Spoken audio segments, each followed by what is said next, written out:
know why we couldn't just send machines on these missions, don't you, Cooper? A machine doesn't improvise well because you can't program a fear of death. Our survival instinct is our single greatest source of inspiration. Take you, for example. A father with a survival instinct that extends to your kids. What does research tell us is the last thing you're gonna see before you die? Your children. Their faces. At the moment of death, your mind's gonna push a little bit harder to survive. For them. Interstellar, directed by Christopher Nolan. It's a movie of precise science and logic, where love becomes the savior of the day. That might sound paradoxical, since our society turns to frame science and sentiment as an either-or, but Christopher Nolan's film argues that to safeguard the future of species, we need both hard logic and warm emotion working together. Love is the one thing we're capable of perceiving that transcends dimensions of time and space. Maybe we should trust that, even if we can't understand it yet. After failing to find a new home for the dwindling population of Earth, Cooper seems doomed to die in a black hole where something supernatural happens. Cooper seems to be behind the wall of his daughter Marv's childhood room. He reaches out to her through a doorway in time. I'm gonna find a way to tell Merv, just like I found this moment. How, Cooper? Love, Tars, love. This love between a father and daughter is the key to saving humankind from extinction, and it's also the key to understanding interstellar deeper meaning. So let's find out what happened and what it all meant.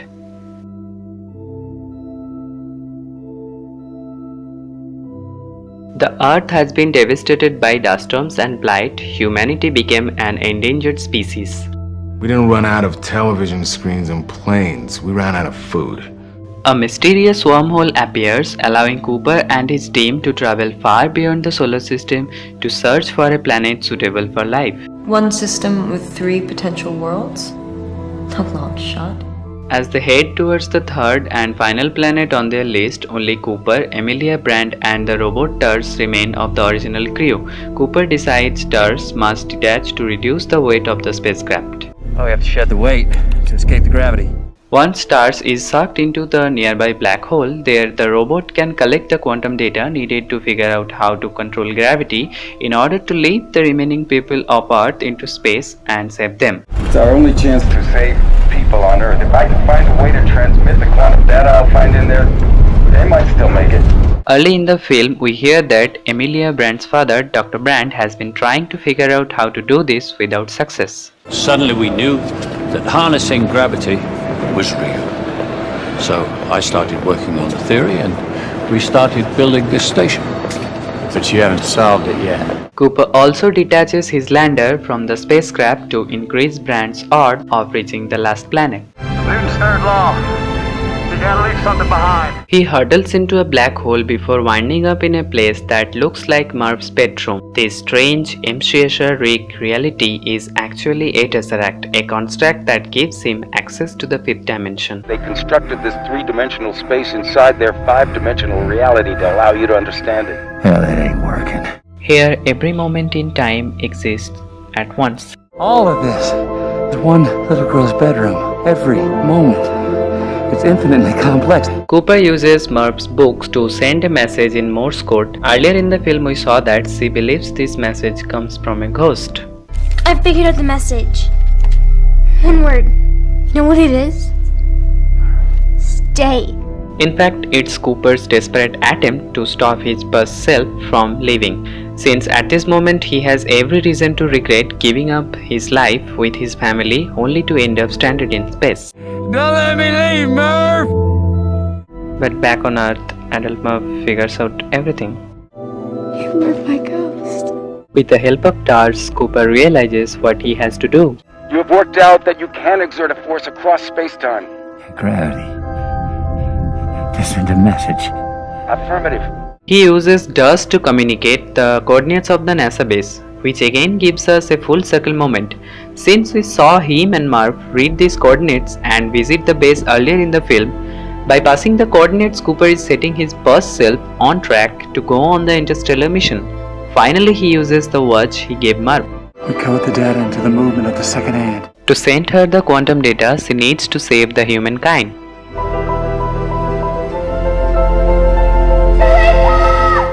Once Cooper has passed on these messages, the Tesseract collapses, hurling him into space. He wakes up on a space station named after his daughter. Where am I? Cooper Station. Currently orbiting Saturn. Marv's mission was successful. When Cooper and her elderly daughter unite, she urges him to find Brand. At last, we see that Brand did reach the last planet, humankind's next home.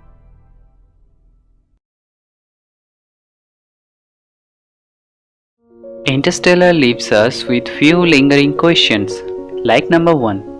Who are the bulk beings that TARS refers to near the end of the movie?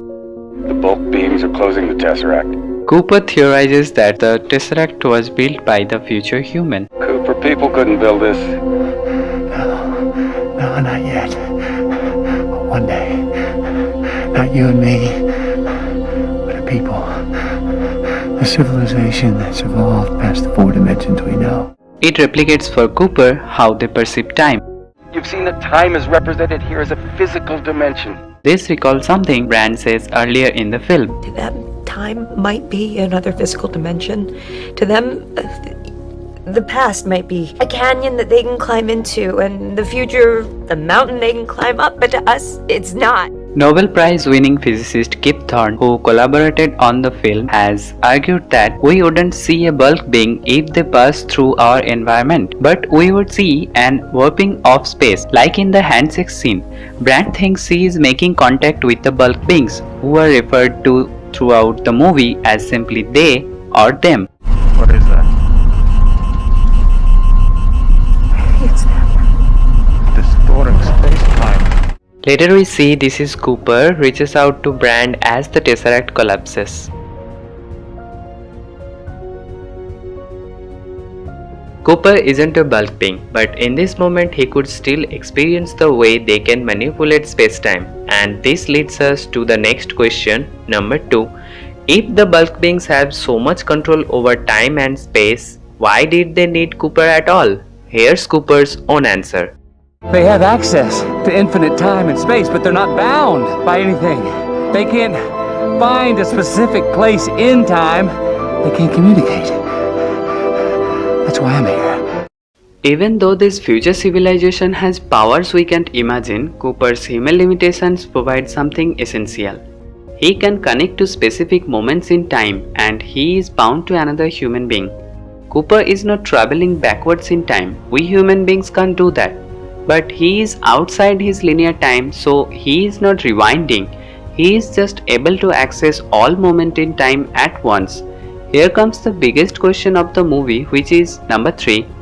How did the future human beings exist at all, since Cooper needs the Tesseract they built in order to save humankind? But they can't exist until he saved the people on Earth of now. We are bound to point time or a moment we call now. For them, time is an axis, so causality befores and afters wouldn't matter for them. But in our 4-dimensional reality, we are bound to only one point of the time axis, which we call now or present. Time is relative, okay? It can stretch and it can squeeze, but it can't run backwards. It just can't.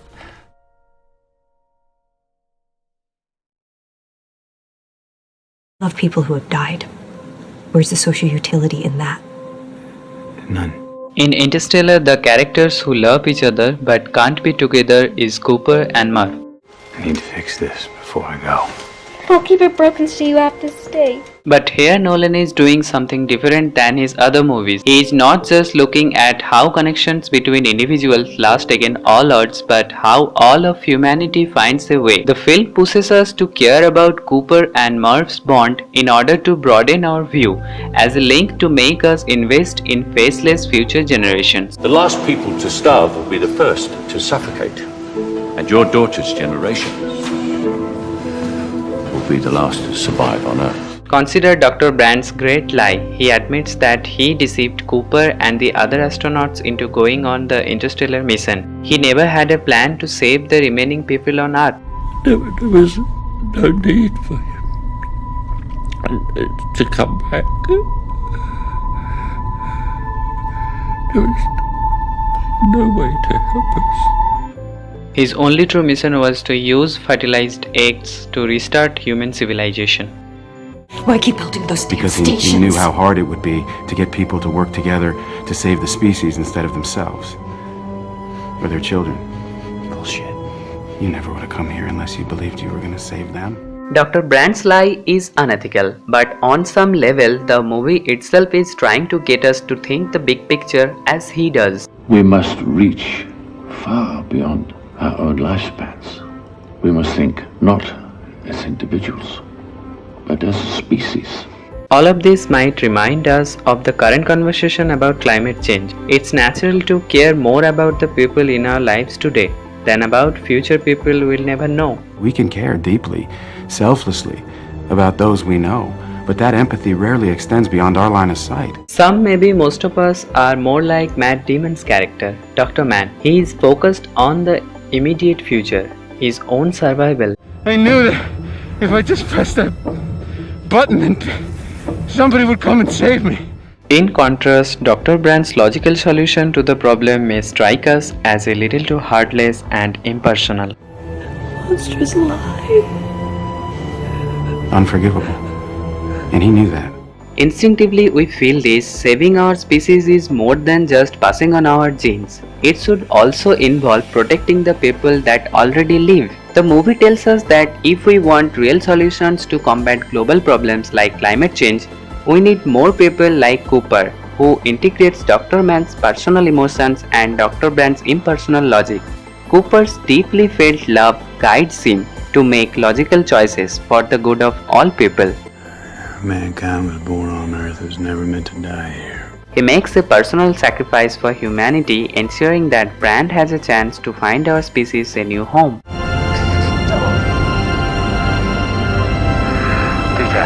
One clever way that Interstellar trains us to work our empathy muscles is through the way they uses the word they.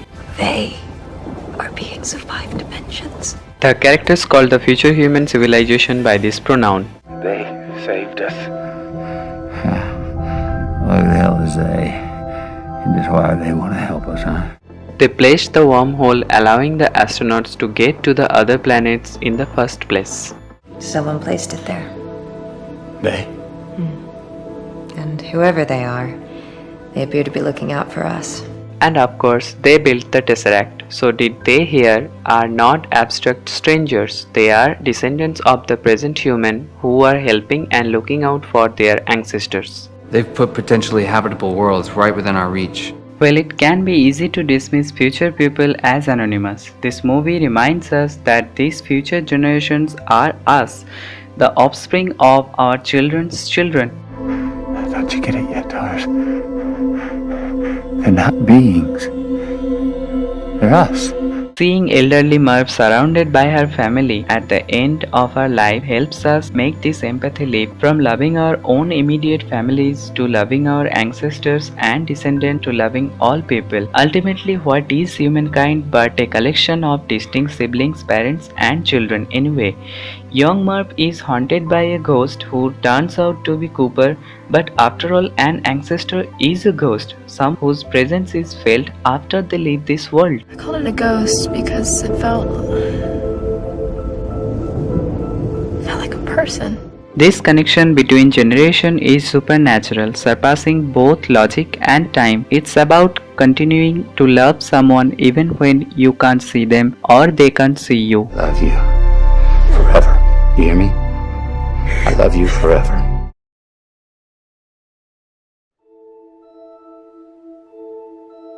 Interstellar tells us that science and emotion overlap, and that rather than embracing one over the other, we should let the head and heart work in a tandem. Near the beginning of the film, we get this exchange. We learned these coordinates from an anomaly. What sort of anomaly? I hesitate to term it supernatural, but it definitely wasn't scientific. We also hear, It's not a ghost.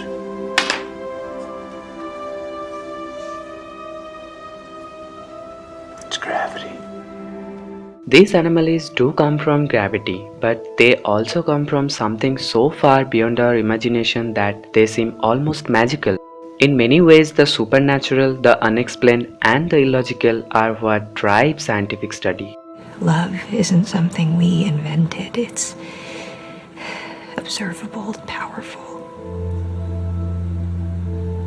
It has to mean something. One of the most logical decisions we see in the movie backfires spectacularly. Brand doesn't want to leave the ocean planet without Miller's data. We're not leaving without her data! And a stalling costs 23 years. What's this gonna cost us, Brand?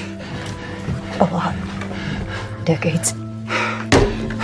On the other hand, she makes the illogical case for traveling to the planet of Ulf Edmonds, the man she loves. I'm drawn across the universe to someone I haven't seen in a decade, who I know is probably dead. But this emotional instinct proves correct. Edmonds did find the only habitable world. And that makes me want to follow my heart. At the end, science brings Cooper into the black hole, but love enables him to reach Merv. And his plan of passing her the quantum data depends on his faith that she will come back for the watch that he gave her. How do you know? Because I gave it to her. Like her dad, Merv believes in the power of love. But I knew you'd come back. How? Because my dad promised me. These two are driven equally by logic and emotion, the two driving force of our life. But Interstellar is rare of its genre. It leaves us with deeply positive message. It encourages us to be curious about the greater universe. Well, we used to look up in the sky and wonder at our place in the stars. And to broaden our view of humanity, this film wants us to know that what really defines us is love. Love is what humans add to the universe. Maybe it's some evidence, some artifact of a higher dimension that we can't consciously perceive. And recognizing how small we are in the grand scheme of things doesn't render then love unimportant. On the contrary, it just might save the world. They didn't choose me, they chose her. For what, Cooper? To save the world.